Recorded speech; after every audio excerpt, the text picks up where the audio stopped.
평면도형 가 하나를 회전축을 중심으로 하여 한 번 돌려 얻은 입체도형을 각각 앞에서 본 모양의 넓이의 차를 구하는 풀이 과정을 쓰고 답을 구하시오 라고 그랬습니다.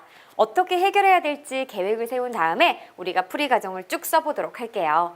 일단은 지금 이렇게 이 직선을 회전축으로 한 바퀴 돌리면 어떤 모양의 입체도형이 나오죠?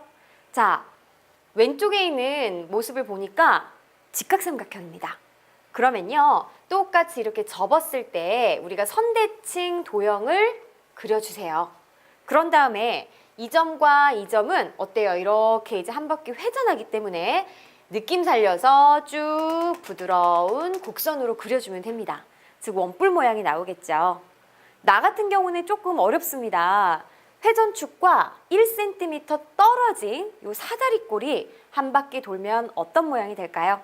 일단 전체적인 모습은요. 선대칭 도형을 여러분들이 한 번에 그리기 어려우면은 먼저 선대칭 도형을 그려주는 거예요. 이게 이제 한 바퀴 돌리고 나서의 입체도형을 그리는 팁입니다. 그런 다음에 우리가 이 만나는 점들 있잖아요. 이것을 이제 한 바퀴 돌리니까 예쁘게 부드러운 곡선으로 나타내주면 돼요. 자, 그럼 아래쪽은 마찬가지 안 보이는 부분 점선으로 나타내주고, 그리고 지금 이 부분은 어때요? 안쪽이 뚫려 있겠죠? 어떤 모양으로? 그렇죠. 원기둥 모양으로 뚫려 있겠죠? 그래서 어느 모양인지 이렇게 파악을 좀 했습니다. 그러면 앞에서 바라봤을 때는 어떤 도형으로 보이겠어요? 맞아요. 처음에 주어진 이 직각삼각형을 이 회전축이 대칭축으로 하는 이렇게 딱 접었다라고 생각해 보세요. 그러니까 선대칭 도형, 바로 이 모양으로 보이겠죠. 아, 그러니까 밑변의 길이는 지금 여기가 5cm라면 똑같이 여기도 5cm잖아요.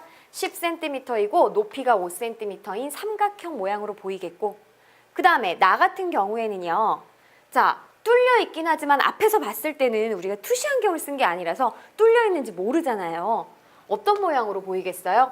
다음과 같은 사다리꼴 모양으로 보일 겁니다. 그러면 여기에서는 삼각형만 살짝 다시 그려줄게요.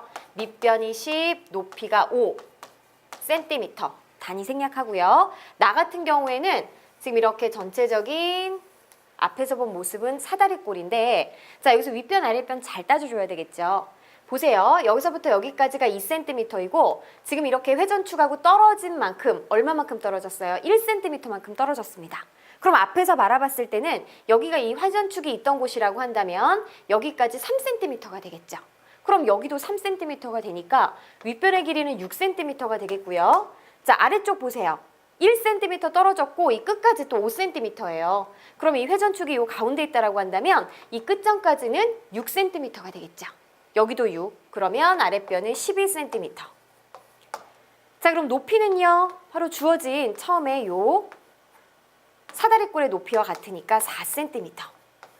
자, 그럼 각각의 넓이를 구한 다음에 차를 계산해주면 되겠네요. 좋아요. 그러면 먼저 이제 풀이 과정 써보도록 하겠습니다. 자, 가 입체도형을 앞에서 본 모양은 어떤 모양이었어요? 밑변이 10cm, 그리고 높이가 5cm인 삼각형으로 보였죠? 삼각형이므로 넓이는 밑변 곱하기 높이 나누기 2, 그럼 25제곱센티미터가 되는 걸 알 수가 있겠고요. 그 다음에 나 입체 도형을 풀이 과정을 써야 되니까 이러한 문장을 좀 써줘야 되겠죠. 무조건 식만 쓰는 게 아니라, 자, 앞에서 본 모양은 어떤 모양 나왔었어요? 뚫려있지만 뚫려있는 부분은 보이지 않죠. 바로 사다리꼴인데, 자, 윗변이 6cm이고 아랫변이 12cm, 높이가 4cm인